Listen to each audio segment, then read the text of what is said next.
Welcome to the Queer Spirit Podcast. I'm your host, Nick Venegoni.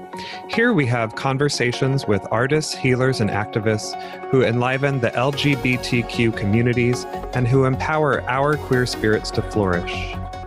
My guest today is my friend Ryan Loiselle. Under the name Sister Serendipity, they became a fully professed member of the Sisters of Perpetual Indulgence in 2003 and continues that work today as the current prioress of the Portland Sisters. In 2018, he was initiated as a Brother of the Unnamed, an ecstatic spiritual path for men who love men, which focuses on service and personal work with ancestors and deities. In his secular life, Ryan is a licensed professional counselor and gender therapist in private practice in Portland, Oregon. They also serve as the clinical supervisor for Brave Space, a counseling center devoted to supporting transgender, non-binary, and other gender-expansive individuals and their families. Today, we talk about Ryan's path to becoming a sister and how that journey expanded their own personal identity. We explore how manifesting as a sister is a healing experience for all people by breaking down gender and identity norms. Ryan also discusses how his work as a sister has aided in his therapy work with gender-expansive folks. You can find Ryan's therapy site at incontextcounseling.com, and you can connect with the Portland chapter at portlandsisters.org. Hi, Ryan. Welcome to the show. Hi, Nick. Thanks for having me. Yeah, I'm excited to have you here. So, Ryan, one of the first things that I learned about you when I first met you was that you were in the process of becoming a Sister of Perpetual Indulgence. And I thought that I would have you start out by sharing with our listeners who may not know, who are the sisters and what do they do? Oh my gosh, that's such a great question. I think a lot of people just see us out and about, either at, like queer bar events and doing fundraising. And it's always like, what is that about? For me, so I actually joined the Sisters in 2003, and my entry point was really looking for an organization that was going to give me the queer culture that I had been lacking and kind of the oral tradition of who we are. And I had just arrived in San Francisco a few years earlier, and I had seen them kind of manifested and doing their thing in the Castro. And I was like, oh my gosh, these people are nuts. And in a way, I was a little scared of them, to be honest. It was the archetype that they were presenting and the energy, which was really ecstatic. It kind of like tickled a lot of things within me, but also made me question some identity pieces for myself. And just a little bit of background, the Sisters were they're a pretty formal organization now, but when they started in 1979, it was kind of like just this cross-section of some really spiritual men who had relocated from the Midwest. And part of our oral tradition is we like to tell the story of the weekend that it all happened, which was Easter weekend in 1979. And so they had decided, there were 4 men at the time, and they had decided that it would be fun to don these nuns' habits that they had brought over from the Midwest as a way to just kind of go out into the Castro and meet community and just play, to be honest. But when they went out into the community, what they noticed is that a lot of the folks didn't know what to do with them. And, just to contextualize this, it was a time when everyone in the Castro was really masculine presenting. It's that old, leather bar, mustache look. And then all these men are in, high habits. But what they noticed is that people were actually confessing to them and really started to identify with them as spiritual or religious figures in the community. So while it was all in fun, they kind of went back and debriefed and said, I feel like we're touching a really important wound for the community, which is the disenfranchisement from normative religion. So they decided to formalize it a little bit in the sense that they came up with the name and they started to bring some other people into it. And so it went from, these cloister of 4 people to 12, and then kind of made its way up from there. Yeah. There's thousands of us, believe it or not. Thousands of clown nuns all over the world. When I joined in 2003, there were about 25 active members in San Francisco. And now they're probably around 60 or 70. And we have houses throughout the United States and all over the world. And how many are in Portland where you are now? Portland's a little bit of a smaller house. They're just 15 years old, and we have about 15 active members at this point, which I really love because it's a little bit like a queer family. We all have a seat at the table, and, the scale of the events that we do don't really compare to San Francisco, where you used to see people at Pink Saturday and all of these larger, like, fulsome events. But it's more intimate, and we're really getting to focus on culture for ourselves. And so what do they do now? Like, what is the purpose of the Sisters 2019? Yeah, I mean, to be honest, I think what I love about the Sisters is that it's ecstatic in the sense that it seems to be always changing to meet the needs of community. And so what our ministry was back in 1979 and really the onset of the AIDS crisis has shifted a bit. Not that we don't have our hearts really close to the work, working with folks that are impacted by HIV and AIDS, but we're also trying to listen to some of the younger generations coming up that are having a little bit different experience. And when I became prioress of Portland, I had been really paying attention to this question mark I had about how did the Sisters stay relevant today? Not that oppression has shifted as much as we had hoped, but maybe the context of it has shifted. And so we actually spent a lot of time rewriting our mission statement. And now what we're focused on is amplifying the voices of folks that feel marginalized even within larger LGBT circles. So we do a lot of work around trans and non-binary community. We're doing a lot of street activism, which kind of harkens back to our old energy. But I think everybody knows that here in Portland, we have a really robust activism stage and environment. And so we're trying to intersect with, some of these other organizations that are really doing the work on the forefront, even if it's just in a supportive role. And of course, a sister with a megaphone is always a good thing. And I'll just add to this, Nick, is that, for me, I'm also trying to get us a little bit out of the bar context. And so we're doing a lot of work around like LGBT family. Like we just did a craft event at the Q Center here, which is like a day of crafting with like young LGBT kiddos, which was really great. And the Sisters are not just gay men. Anyone can be a member now. Is that correct? Yeah, that's right. In fact, that's always been true. But I think like most organizations, if you don't see yourself represented in it, you're not going to run out to join. Yeah. Right? We've always had women, cis and trans, and actually everyone's welcome. But I think that's another point where the Sisters are needing to take a critical look at the makeup of their organization and making sure they're really reaching out to some of the other communities within the LGBT umbrella. Mm-hmm. And speaking of that, when I first learned about the Sisters, I was told that the Sisters had some connection, which I can't remember what I was told initially, but with the Radical Faeries. So is there a connection with the Radical Faeries and the Sisters? Yeah, there is. So some of the founders actually went to the first Radical Faerie gathering, which was, I'm not going to be able to get the year right, but it was right around 79 or 80. And as the story goes, they actually like grabbed a few fairies and then indoctrinated them into the Sisters. Because I think at the time, both of these currents were emerging together, or at least alongside each other. And when I came up in San Francisco, I actually made it a point to go on a little sojourn to Short Mountain, Tennessee, because one of our founders, Sister Missionary Position, lives there and has a little home. And so for us, it was a way of kind of going back to source and just getting to sit at grandma's feet.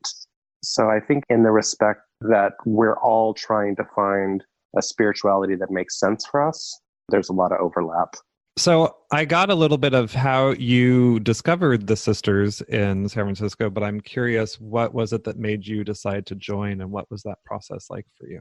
It's so funny how we build our personal mythology. I remember being on a trip from Seattle to San Francisco. I was actually getting ready to move to San Francisco. And at the time I was like 24.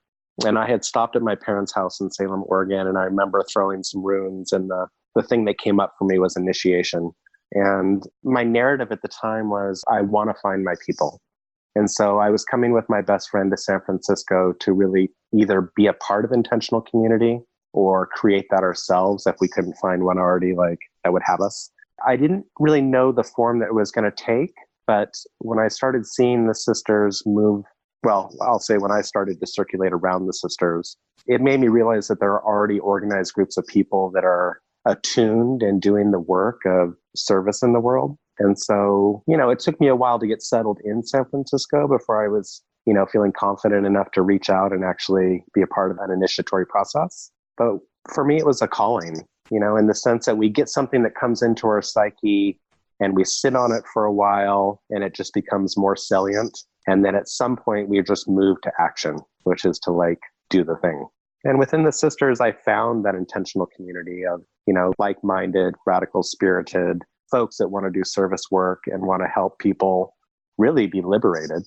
And so in that way, I was able to bring my own context of my personal liberation into a place of helping others to do the same.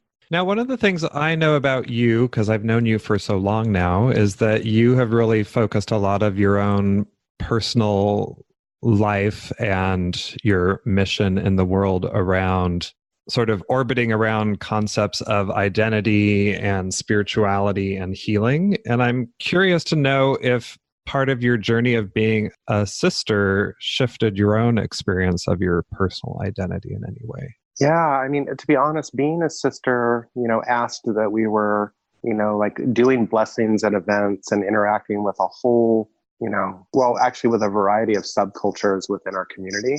And so my mind kind of exploded when I joined the sisters. It's like all of a sudden I'm showing up to all of these events and I'm, meeting all these people that are in various, other groupings of folks. And it just made me realize that we're all still exploring identity in our own way.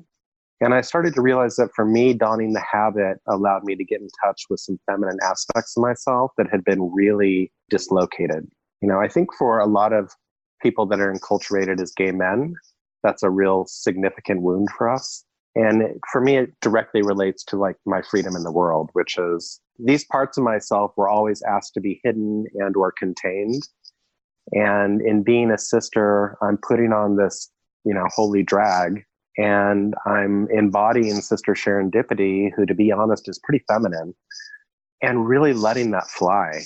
And I started to realize that for me, manifesting became so comfortable after a while that I started to have a question mark around my own gender experience. And I don't think I would have really had that box open for me had I not been so regularly, imbuing that energy.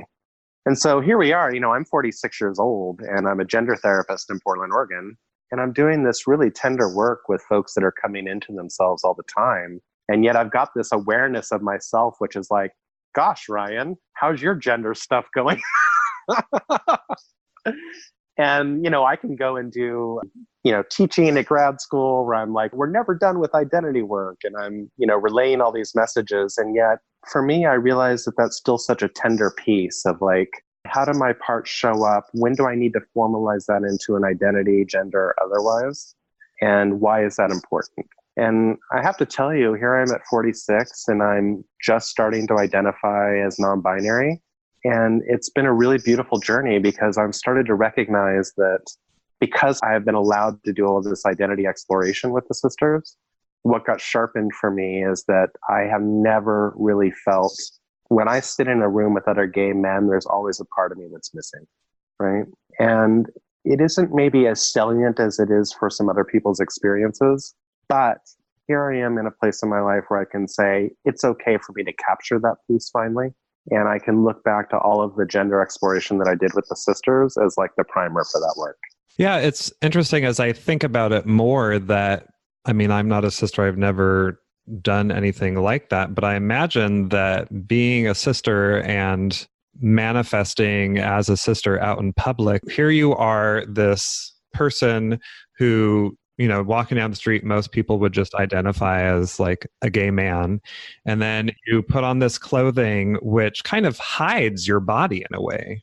And then you do more with the makeup to transform who you are. And, people have all these projections onto you of what they may or may not know about sisters from Catholicism or religion or anything like that. And then also you think about this idea of actual nuns being, wearing the clothes that they wear because purposely to hide their body so that they're not supposed to focus on their body or their gender or sexuality. They're just supposed to focus on their spiritual connection and being of service. But people seeing sisters know that you're not an actual nun, and according to the Catholic religion, but they have these weird ideas, and so I see it as like this shape-shifting being that you can sort of change how you are in terms of just how you're interacting with people and how people are interacting with you from time to time, and it's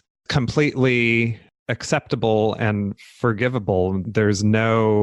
It just sounds really freeing in a way. Well, it's transgressive. I mean, at its roots, it's like we always laugh within the sisters that we do all this to restrict ourselves. We're like putting on these elaborate headpieces and all of this, all of this affect in order to experience freedom. And it's kind of true, right? Like we don all these things because we're pushing back on this idea that there's a binary experience in the world. And, I just think for me, you can't be intentionally doing that work and then still not internally doing that work at the same time, which is why I think like the box just kind of keeps opening for me a bit. I think I was just going to say that, at its purest, when a sister is on the street interfacing with you, you're getting this overblown kind of caricature of like, radical queerness. And the idea is that because it's so overdone, you are allowed to show up as more of yourself too, right? That it's like an invitation for you to experiment with your own expression and to let those parts that have been hidden come out and play. Yeah. Yeah, it's like, I wouldn't think of it as restricting and sort of pulling in. It's more like it's blowing things up to the base of being unidentifiable. And because people are like, I don't know what this is, they have to like just do something with their mind in terms of like, okay, this is how I'm going to identify who you are to me in this moment. And that's what I'm going to project onto you. And that's how I'm going to interact with you. Yeah. Just get to step into whatever that one person is doing. And then the next person you talk to is going to have this different experience of you. Yeah. And just to kind of capture it, right? It's not like, I don't sit down and like methodically plan out the habit the night before. It's like I sit down and I really imagine myself. And in many ways, I just think this is reality. I plug into the current of sisterhood. And so there's some real ancestral stuff there, which is like we come from a lineage of radical queer, really eccentric, ecstatic folks. And if we're really living out our freedom, I'm going to grab that tutu and throw it around my neck, right? And put a bunch of brooches on it and go out and play because that's what my spirit's calling for that day. And so in a way, I'm trying to exercise my own personal freedom of just being like, grab what feels good, right? Dance down the street if that's what your spirit's calling for, because that is so within the context of sisterhood. And we just don't let ourselves do that in the world. Well, and I think that that's one of the things I like about the sisters is they give us permission, even though we don't need it, but they're giving us permission to just express ourselves the way we may want to express ourselves, even if it's not looking like a sister or dancing down the street like a sister, but just feeling free. That's right. And I think the flip side of that is we're pushing back on people that would try to inhibit our freedom, right? And so in a way, a sister can be the point in which they can absorb some of that negative energy because it is so big and it's so protected and overblown. And that in itself can create a safe space behind the sister that allows people to just be okay and not have to absorb some of that stuff. And you'll see it at like protests. Here in Portland, we actually have we call it the Pride Wall ministry. And so we have these large banners that have been sewn together with trans pride flags and other pride flags, and we use it to block protesters, right? And so the idea being that like a sister is going to keep out the toxic energy so that you can still dance and have a good time. I think it's so great that you are bringing all of that wisdom and knowledge and personal experience into the therapy work that you do. So I wonder if you could share a little bit more about, you gave us a little tidbit, a little bit more about the work you do in your therapy practice and how that got started. Yeah, well, first I just want to say that I've loved watching you and your journey. I remember sitting with you when we were a lot younger and you being just farther ahead in this journey. And that's such an important piece, I think, is to know that like this stuff is reachable. I feel like I've always been doing therapy, right? Like even before grad school. And especially with the sisters, I just feel like the work that I do with, other folks, whether it was being an HIV test counselor at Magnet way back when. It's just this idea that I've been holding space and helping people, supporting people to have their own healing, really. And so, for me, San Francisco was a beautiful journey. I think I was there for 17 years. And I got to a point where I was like, now I really want to look at going slower and deeper and doing this work in a sustainable way for the long term. So I decided to relocate to Portland because I grew up in Salem, Oregon. So it's a bit of a midlife check-in for me, to be honest. Went to grad school at Lewis and Clark. And the idea was that I was always going to be an LGBT therapist. And I didn't have it more differentiated than that.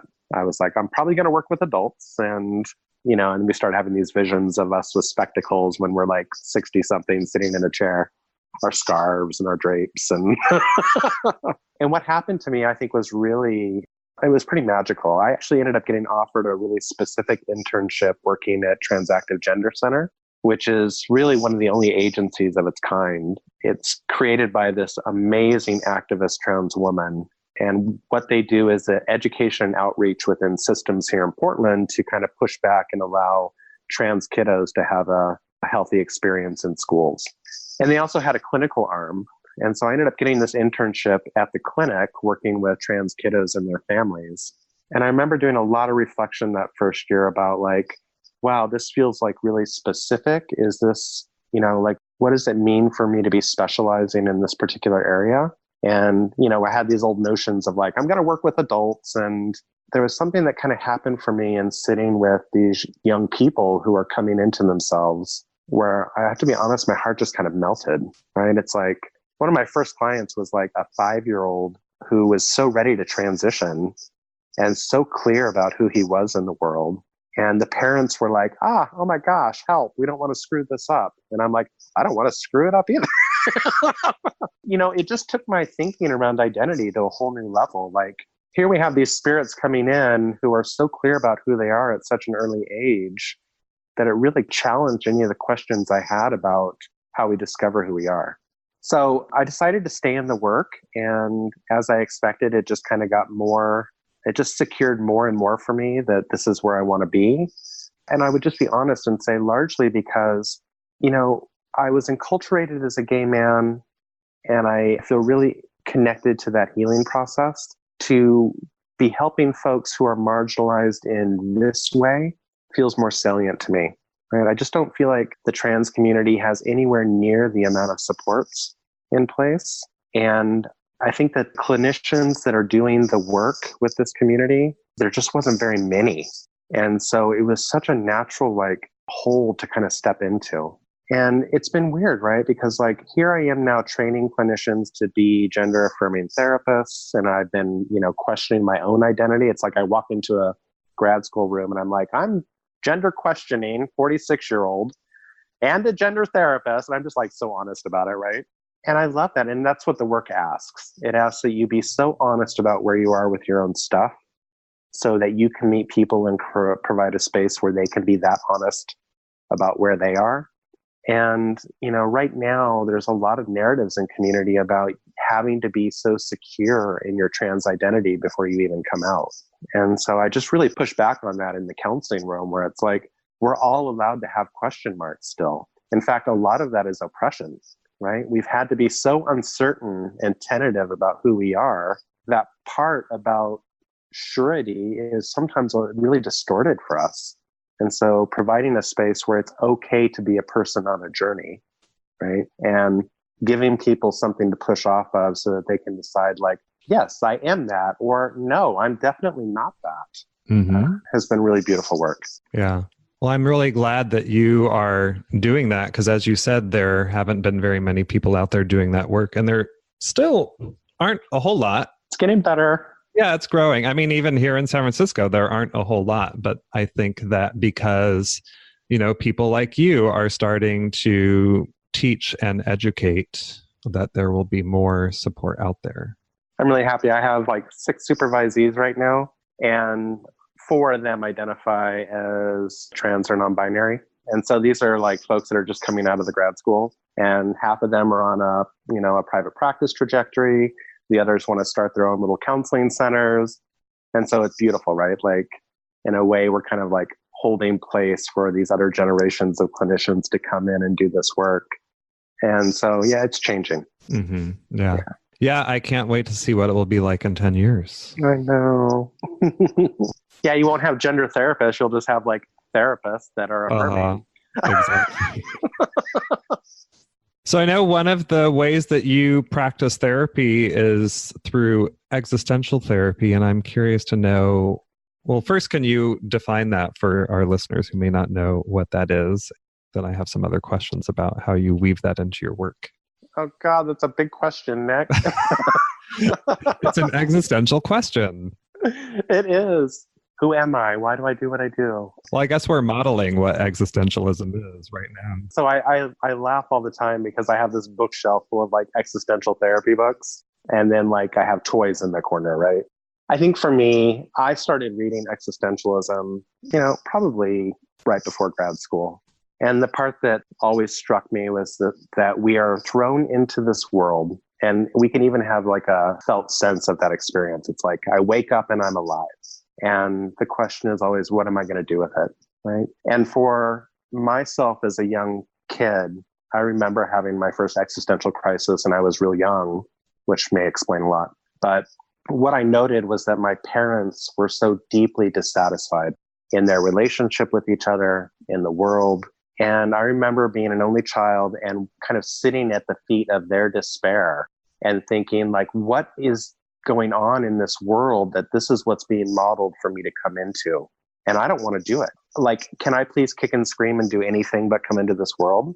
And it's a real crisis, right? Because what a kid actually needs is for a parent to say, honey, it's hard to be an adult and the world is complicated and you're going to totally find your way, right? And you are special and you have gifts to bring and you have a lot of time to discover who you are and figure out how you want to plug in and make this a life worth living. And I think emotionally, that's what we needed. And I don't think very many people got it. And I know the kiddos in my practice aren't getting it because they're being messaged every day that their difference is going to be a problem, right? So of course they don't want to join this reality. And then let's put in the background the fact that the forests are burning and the world's on fire and capitalism is going to like grind you down into ... And so for me, existentialism has a real place in my practice. And it's like, the question is, are you going to join the world? And if so, how is that going to be okay for you? And how are you going to bring yourself to it?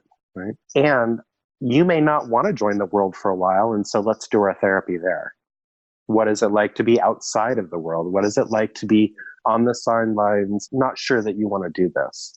And I think because I so honestly meet people in that space of not knowing whether they want to do this or not, they can be held there and seen there.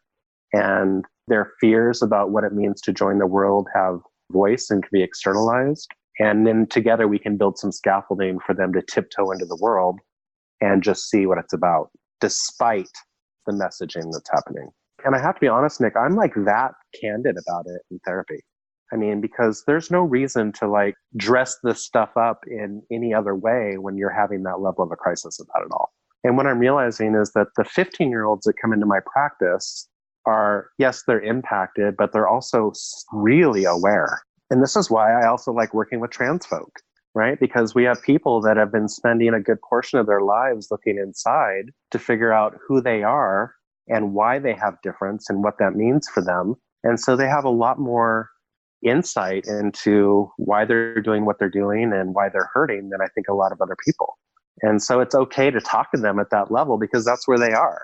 And what I'm seeing then is that because people feel really seen about how hard it is to join the world, they will actually start to explore with just, despite all that, I'm going to like wear that dress, or I'm going to meet that person, or I'm going to, even contemplate what it's like to like go back to school next year. And that's what we want, because then they start having different experiences and different data. As you were sharing that, I have this image of you sort of in your habit, sort of welcoming people into your bosom and like holding them in the safe, protective way. And like, it's okay to be in this place of not knowing. Yep. Kind of like I was saying, like when you are in face, you're in this place of just like possibility, and people just project onto you what they want. You're welcoming your clients into this comforting place of not knowing so they can explore. I'm glad that you brought that up. I never really thought about it in that way, but I don't particularly work with people around gender identity, but a lot of people come to therapy and we live in this world where they feel like, I'm going to see the doctor and they're the professional and they're going to know what the problem is and they're going to tell me what to do and then I'm going to have the answer and then I'm going to solve it. And a lot of people, sometimes it's a mind shift for them to come into therapy and be like, we're just going to explore. And I don't know the answer. I mean, I may have had other similar experiences as you with other clients, but their solution might not be your solution. And we're just going to, figure that out together. Yeah, and I think there's been a real developmental shift for me where, honestly, on paper, I'm still a pretty early career clinician. And so there's a part in the first couple of years where you're like, yes, I have the answers. And then more and more, I find myself kind of sitting back and providing just little stepping stones for folks to be able to get to where they want to go for themselves. And that's been a beautiful journey too. But I think the essence of what I'm doing is that I'm providing some sort of secure base for people to make some steps. And that's kind of what I wanted honestly, that's what I wanted in my parents, right? And so I think the old adage for therapists is that we're giving people the thing we didn't get. And so a lot of families are bringing their kiddos into, I work at a place called Brave Space, and it's a standalone counseling center that's devoted solely to trans, non-binary, and gender exploring folks. And we get a lot of parents that are bringing their kiddos in and, we can be doing existential, we can be doing Gestalt therapy. But I think as most healing is that they're sitting across from another, queer, non-binary person, and they're doing the work of like questioning what it is to be in the world, right? Because I think what people really need is just to have who they are reflected back to them in a really attuned way. And I just don't know that it's happening, right? It's certainly not as much as it needs to. And I also believe that queer people and non-binary people and people exploring their gender has also been really healing and liberating for straight and cis people too, because it is showing to them that they don't have to subscribe to the boxes and boundaries that have been placed on them too, that they can explore and live their life in a different way than their grandparents did. They don't have to do it the same way. And, with the straight people I've had in my practice, I kind of push them to explore that in their relationships. I'm just like, all right, well, just because you're the man doesn't mean that you have to do X, Y, and Z. In fact, please don't.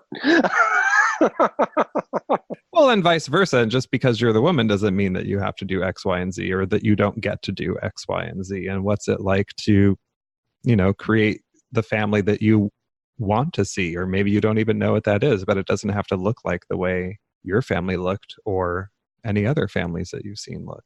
Right. It's like, why can't we all just get to a place where we are attracted to the things we're attracted to because it calls to our spirit in a certain way? And then those are the things we do. We don't have to gender them. We don't have to match them up to, am I meeting this particular framework or not? Yeah, I think it'd be better for everybody. And so that's, it's hard to tell, a young trans guy who's in that much distress that they have some real gifts to bring by having us all question what it is we're doing. But there's some real truth in it, right? Your experience here among us is going to call into question for us all these weird assumptions we've had about who we are, which is really beautiful. Being a man doesn't mean having a penis. Oh my gosh, right? Or that you have to show up doing all these manly things. It's like, what is that? Well, as we begin to wind down, I wonder if you can share with us a person, practice, or experience that has supported your queer spirit to flourish. Well, I think honestly, I'm going to just touch on unnamed path stuff for a second. And so I had wrote with you a little bit that I recently was initiated into the Brothers of the Unnamed Path. And it's, on paper, it's an organization of men who love men who are really doing magic. They're doing devotional work to ancestors.